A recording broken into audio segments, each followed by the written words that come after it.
Eastern Connecticut State women's volleyball back in action for the first time since November 7th of 2019 at the Geisler Gymnasium.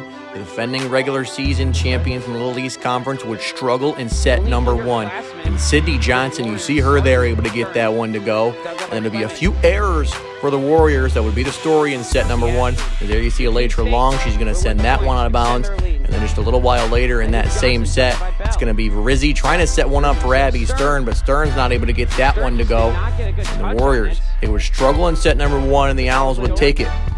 But going into set number two, this is where Eastern Connecticut started to flex their muscles. It was thanks to the former Little East Conference Player of the Year, Anna Berry.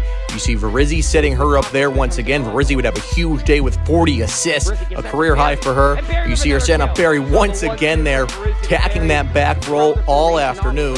And a slide here from Rizzi, back row once again for number 4 in white. And she would have a big second set for Eastern Connecticut. And then here in that same set point here for Abby Stern, and she gets that one to go. So Eastern Connecticut would take set number 2 to even things up at 1.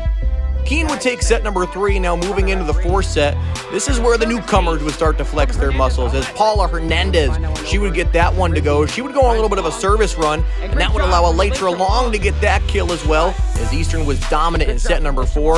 And another one of those players for Eastern Connecticut getting more sets this year is Nayeli Cruz Martinez, as she gets that one to go, as things were knotted up at 2. Now going into the fifth set, the story in this one would be errors by the Owls that would allow Eastern to pull ahead in this one. You see that hit going out of bounds there, and then match point here, and the Owls just can't get a handle on it, and that would do it, as Eastern Connecticut would win their first game in about a year and a half, as they win it by a final of 3-2. The next game for Eastern Connecticut is this Thursday against the anchored women of Rhode Island College.